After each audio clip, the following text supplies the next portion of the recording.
Hey, what's up everyone? The Dan Sandwich here, and I am back in automation and BeamNG.drive. And today I'm going to be building a car to take on the McLaren F1. So obviously, if you know much about cars, you've probably been aware of the McLaren F1. It was released in 1992 and it set the top speed record for a production car at 240.1 miles per hour, which in itself is a crazy achievement for a production car. But what's even crazier is that record stood for 13 years until the Bugatti Veyron came out in 2005, which is probably like the equivalent like 1,000 years in the car world, where year after year car makers are just one-upping each other constantly. So that's, a crazy achievement on its own. The fact that it did it with a naturally aspirated V12 and rear-wheel drive is also pretty crazy as well, considering the Veyron had a quad-turbo W16 and all-wheel drive. So we're going to be building a car with the same kind of idea. Mid-engine, naturally aspirated V12, rear-wheel drive, but we're going to beat the top speed of the McLaren F1. We might even be able to beat the top speed of the Bugatti Veyron. And we're also setting the year at 1995 to be able to be competitive with the F1 in terms of the technology that was available. The reason why I went with 95 instead of 92 is because I wanted access to this body right here, because the other bodies for the 90s, for like a mid-engine supercar, we have this like Koenigsegg style body. We've got the Lamborghini Diablo body, which are great. But I wanted something that was kind of like this, because I felt like it was more, I don't know, it seems a little bit more aerodynamic friendly. And I think, this might be a little bit too easy to work with, that Koenigsegg body. This body to me looks like there's a small company called Ultima that makes like these crazy high performance, I think they're mostly kit cars, like you order everything and then you assemble it yourself sort of thing. They're usually powered by an LS engine, but those cars are insanely fast. I only know of them because they're in a lot of the Forza games. But yeah, if you know what I'm talking about, you know how crazy those cars are. So I thought that was a pretty good place to start with for this car. And I felt like it kind of fit that 90s body style pretty well as well. So we're going to go with that. I'm going to go with this one here. I want the longer wheelbase because it's going to be kind of like the McLaren F1 LT. It has like the long tail on there. And also for high-speed stability, I felt like it was important to have a longer wheelbase as well. So let's go with this 1998 coupe body here. Long wheelbase, of course. And not only am I trying to beat the McLaren F1 in terms of top speed, I also want to vastly undercut it in terms of price. Now, that's not going to be too hard to do. The thing with automation is it really does make it pretty easy to get price down and speed up and things like that. It's a little bit surprising just how fast you can make a car without going crazy high in price. But we're going to go with partial carbon fiber panel material, monocoque chassis, and a carbon fiber chassis as well. I'm fairly certain the McLaren F1 had a carbon fiber chassis. I think it was one of the first cars to do so. But we're going to go with that here. Mid-longitudinal engine, of course, as well. We're going to do pushrod suspension front and rear as well. I don't know how accurate that is to real life, but we're going to go with it. And we're going to do +5 quality pretty much across the board here. So we get good quality, not the best quality, but really, really good quality as well. And like I said, we're going to go with a naturally aspirated V12 engine. And we're going to crank up the bore quite a bit. I wanted like a 7-liter V12. I want the stroke to be fairly low because I want it to rev quite high.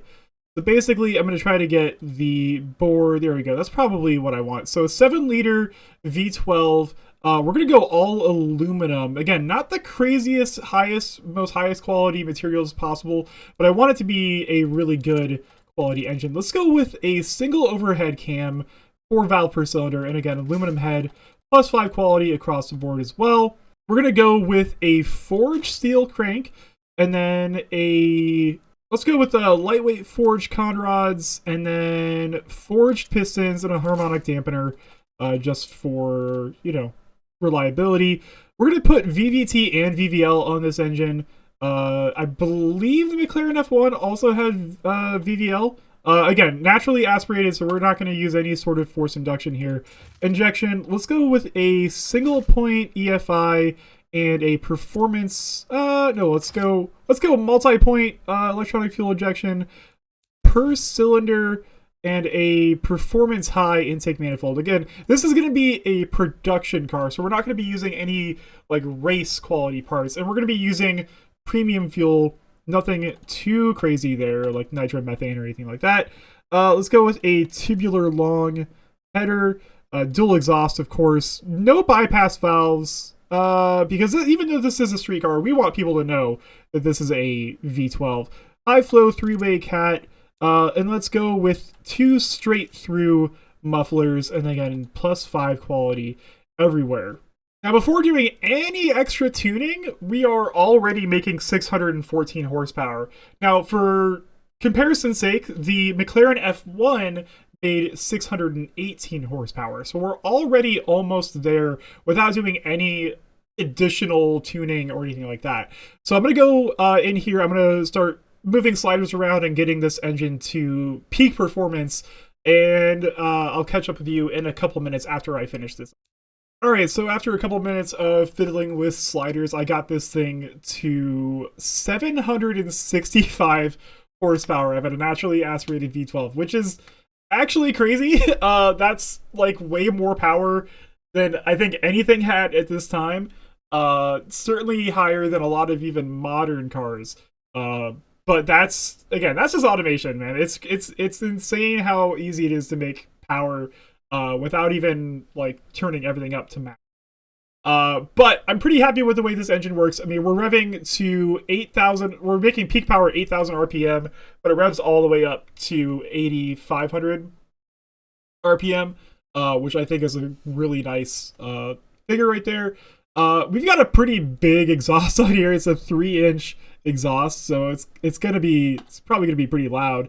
But let's just see how loud this thing is and how it sounds.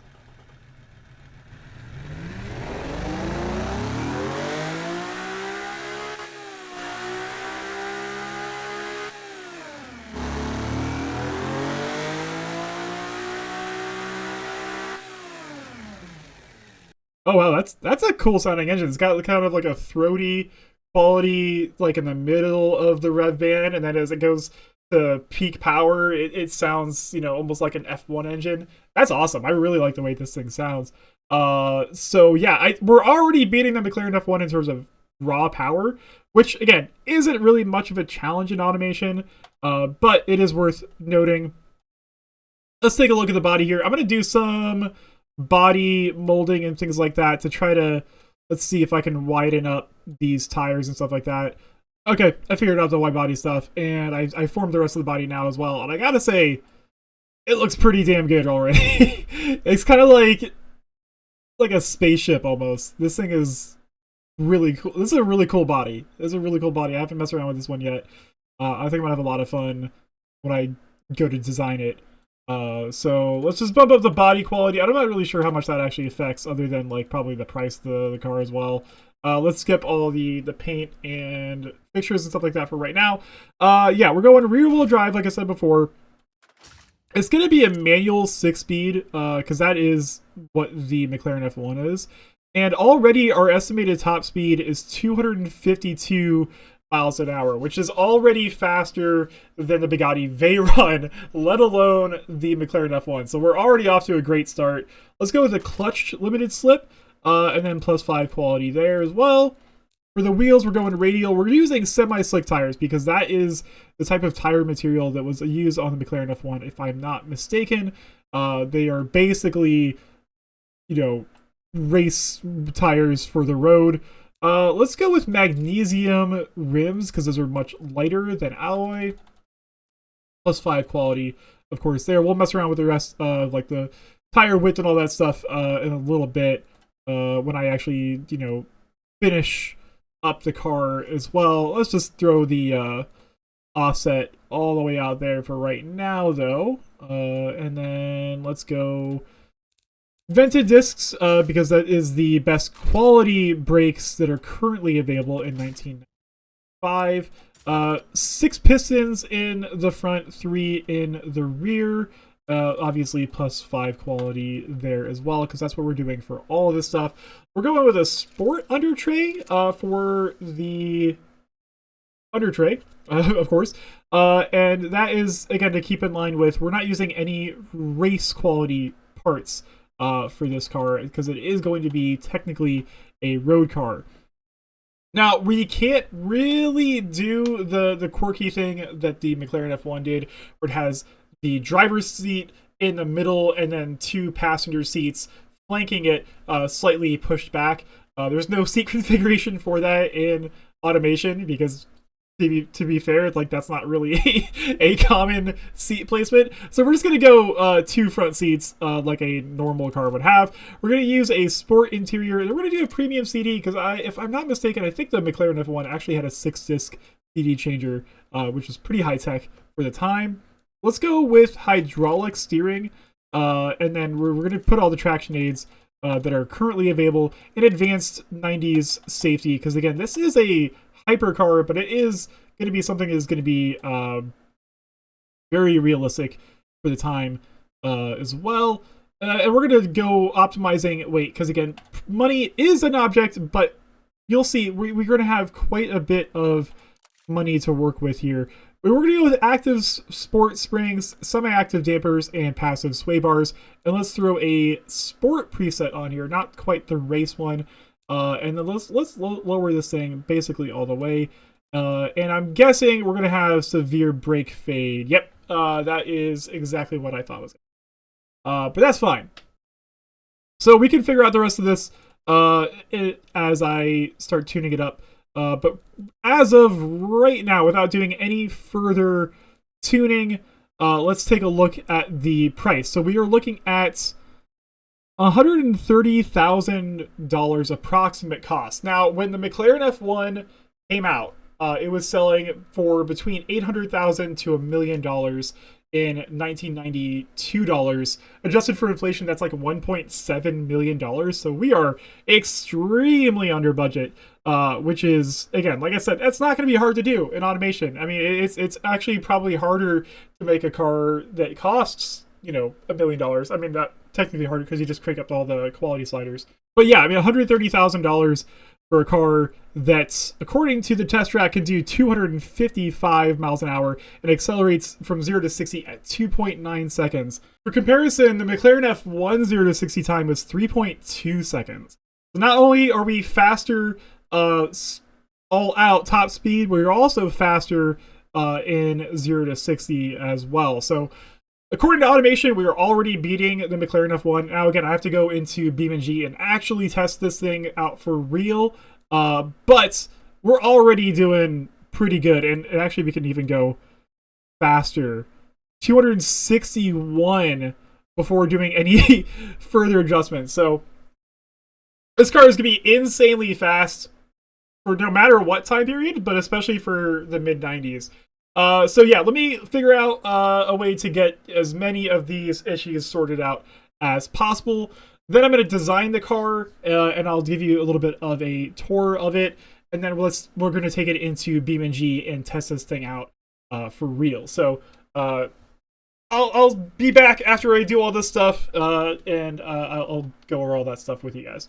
Alright, so after spending quite a bit of time designing this car, I think I got it to a place where I'm happy with it. I did not make an interior for it, just because I already spent a really long time on this, and I kind of wanted to get this video finished. But here we go. This is what I ended up with. I mean, you can definitely tell there's a little bit of McLaren F1 influence with that air scoop on the top there. A little bit of kind of like Porsche Carrera GT in the rear with the taillights and stuff like that. Nice big diffuser down there. I don't know what's going on with the exhaust. I'm not sure why, but lately I can never get the exhaust to actually line up with the exhaust pipes, and I don't really know the reason for it. But it's just been what's happening, and I don't know how to fix it. But anyway, yeah, a little bit of, kind of looks a bit like a Maserati MC12 in the front. So maybe the design is a little bit too modern for a 1995 car, but I think it kind of fits the bill pretty well. I went with that McLaren style like orange paint job to kind of match up with the McLaren F1. But I'm pretty happy with the design. And now, again, it is, after I did some tweaking, it's not quite as fast as it was earlier. Now we're getting up to 253 miles per hour, which is still faster than not only the McLaren F1, but actually the Bugatti Veyron as well. And it is a 3-second 0 to 60, so a little bit slower to 60 than it was earlier. I think it's because I put a spoiler on, and that definitely adds a little bit of downforce, but also slows the car down just a hair. But it should make it a little bit easier to handle around the turns. But I am pretty excited to see how this thing does in BeamNG.drive. So let's throw it in there and see how this thing does.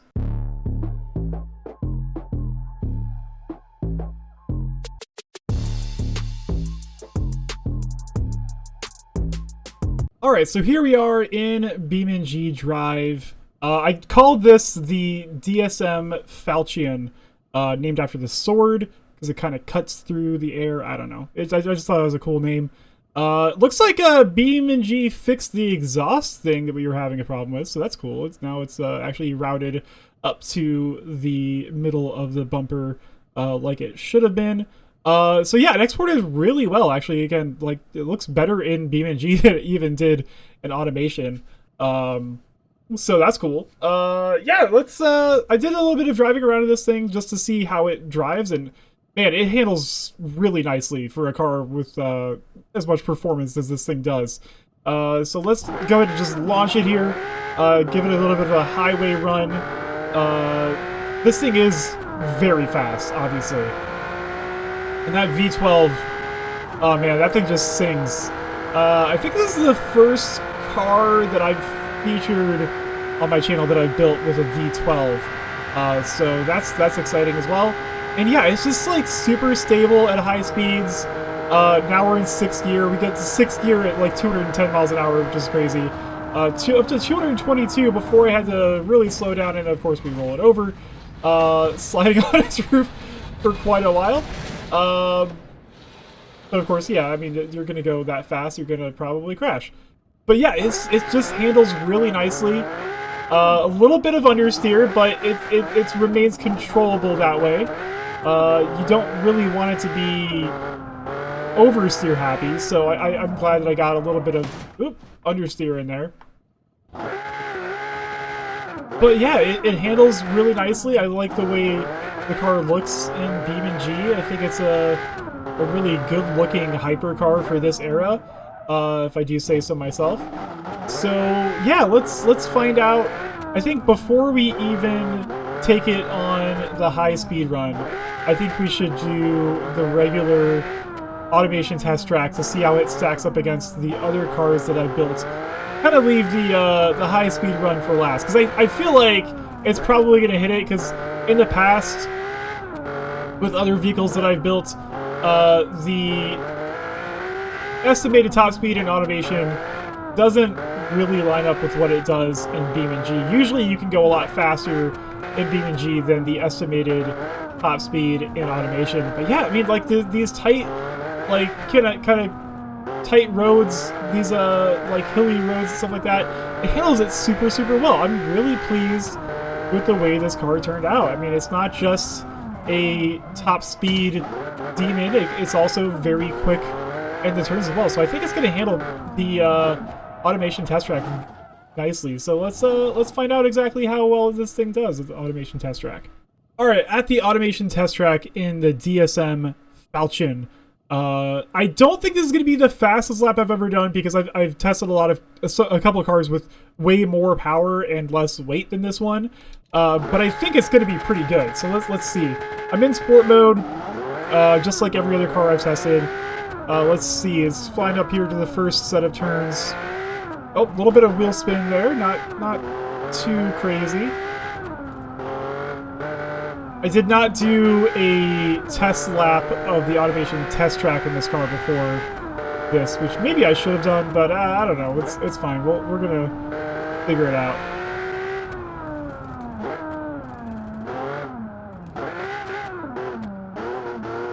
It brakes fairly well for just using standard vented discs. Again, no carbon ceramics in the 90s, so not the best brakes you could do. Oh man, it took that turn really quickly. Let's see how fast this thing gets up to on the straightaway here. We've had some pretty high top speeds in the past, but this is going to be right around 180 miles an hour before I have to slow down for the turn upcoming. But it accelerates very quickly, obviously. Let's slow down here for this sweeping double apex turn right here. Probably the most challenging turn in the entire track, but this took it without much drama there. A little bit of wheel spin on the way out, just as I step on the throttle. Probably could have taken that chicane faster if I would have, maybe if I would have warmed up beforehand. But pretty flat through there. Coming up on another turn here. That went a little bit wide. Man, this thing's quick. And just like really handles very nicely. Oh, just as I say that, I got a little bit of oversteer there. Up on the final turn already. A little bit of drift heading onto the final straightaway. Let's see what time we end up here. It's going to be the low 2 minutes. And we have a 2:02. So the fourth fastest time that I've tested so far. So a little bit slower than the 3-cylinder race car that I tested a couple weeks ago. And then not as fast as the Lego race car or my DSM-10 Supercar. But those were, you know, very lightweight, all carbon fiber, all-wheel drive on the DSM-10, so a little bit different there. So, you know, not as fast as the fastest cars that I've done, but still way up there. So I'm interested to see how well this thing does at the drag strip next. All right, here we go. West Coast USA drag strip. Again, this probably won't put down the fastest drag time we've done, because it is rear-wheel drive. It's not tuned for, you know, the fastest, you know, in a straight line necessarily. It's trying to go for higher top speed, but it should still be pretty quick. So let's find out just how quick this thing goes. Rev up that awesome V12 here, just rocketing off the line. Don't even have to steer it much. This thing is super stable. You get to 150 miles an hour at the end of the drag strip, and that's a sub 10-second quarter mile. So here we are. That's still really fast. 9.6 seconds. That is faster than the DSM-10. So rear-wheel drive versus all-wheel drive, and it's even faster. That DSM-10 also had a dual clutch transmission, so that should be even faster. It's slower than the Barbie Dream Car, but it also has way less horsepower. That one had over 4,000 horsepower. And then we've got the EXP3, the drag spec wheelie car, and then the Lego race car. So slower than some purpose-built race cars and a car with 4,000 horsepower. So not shabby at all. I actually did not expect it to be that fast on the drag strip. But speaking of speed, it's time to really find out if I was successful in building a car that can go faster than McLaren F1. Let's see if this thing can get up to 240 miles an hour. We're going to take it to the grid map to figure that out. All right, time for the ultimate test of this thing's abilities. The top speed run. We're here at the empty grid map. We just have unlimited stretch of open. I was gonna say road, but it's not really road. But yeah, let's see how fast this thing can get up to. Again, the target here is 240 miles an hour. I think we're gonna be able to crush that. But let's just see exactly how fast this thing can get. So fire it up. We're still in sport mode. I wanted to leave it in sport mode for this. I think it's going to help us a little bit in case things do get dicey at the really high speeds. We're already up to 160 miles an hour. closing in on 200 miles an hour now. We're up to 215 and it shifts into 6th gear. But now it's time to really find out how fast this thing can go.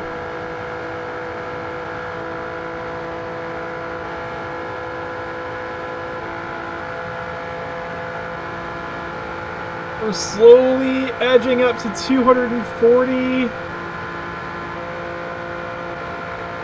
There's 240. 241, so now we're already faster than the McLaren F1. And we're still climbing. Although if you look at the airspeed, it's only 240 now. Now it's 241. Okay, so now we're faster than the McLaren F1. I'm actually surprised this isn't faster. Because again, I thought normally the cars I've tested end up being way faster in BeamNG than they are in automation. That's interesting. But we're still way above the top speed there. We are getting some lift from the front end, and maybe that's what's slowing us down. And I wonder if I equipped a front splitter, something to keep the car from lifting off the ground like that, if that would have helped us out. But we did achieve our goal of reaching 241 plus miles an hour now. And I think we've reached the actual top speed of 243. So still faster than the McLaren F1. And the budget, the price actually ended up being like around $142,000. So that's way under the $800,000 of the McLaren F1. Let's see if there's any difference if I actually turn off traction control completely. Let's see what happens there. Because if there's nothing holding us back, I wonder if we can go even faster. So there's 241, so we're still getting up to the same speed, really. Yeah, it looks like it's going to be the same speed, basically. I wonder if I equip a front splitter, if that's going to help us out. Because, again, we are getting a fair amount of lift here. Maybe if I like extended the nose to a further point, maybe something to keep it from lifting off the ground. But, you know, for a naturally aspirated V12, rear-wheel drive, I think 243 is probably about as fast as we're going to get here. So not that much faster than the McLaren F1, not as fast as I expected. It's still really fast, obviously. Let's spin it out here. Alright, so yeah, I guess we got one final thing to do here, and that is to take it off the car jump at the car jump arena. Alright, here we are at the car jump arena in the DSM Falcon. This is I think this is one of my best cars that I've built so far. In terms of drivability, I think it looks great. Obviously, we accomplished our goal of beating the McLaren F1 in top speed. If not by much, we still did it at way under budget. I'm actually curious. I wonder if I go back in there, if I crank everything up to 15 quality, to see if I can go even faster, just without changing anything else. Maybe that'll be another video. I think I am going to revisit this. Maybe make it like a track-focused version of it, kind of like the McLaren F1 GTR. That would be pretty cool. But for right now, this is what we got, and I'm really happy with it. I think it looks great. And if you want to try it out, I will be putting a download link to the mod on the BeamNG site, BeamNG.drive site, in the description below as well. Of course, as always, if you like this video, if you want to see more of what I do, hit the subscribe button, hit the like button on the video. Give me a comment down below as well, just if you want to see other cars, if you want to see me like go head-to-head against other cars, like, you know, maybe I'll do a Bugatti Veyron one in the next one, or even further back in the past, like the Porsche 959, which had the high-speed record for a while, before the Jaguar XJ220 came out, and then this subsequently after destroyed that record as well.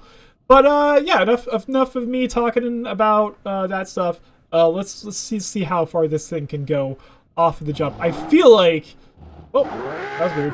I feel like it's gonna be pretty far because, you know, it doesn't have a whole lot of aerodynamic stuff holding it down, but we're getting up to 199 off the jump.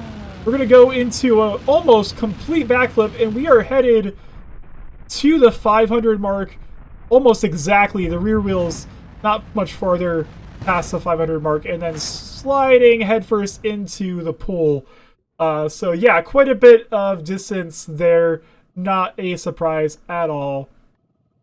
And yeah, definitely one of the best cars I think I've ever made in automation, and I'm really, really happy with the way it turned out. So yeah, I'll probably be revisiting this in the future. So subscribe if you want to see that, and I will see you guys in the next video. Thank you for watching, as always. Appreciate it. Bye!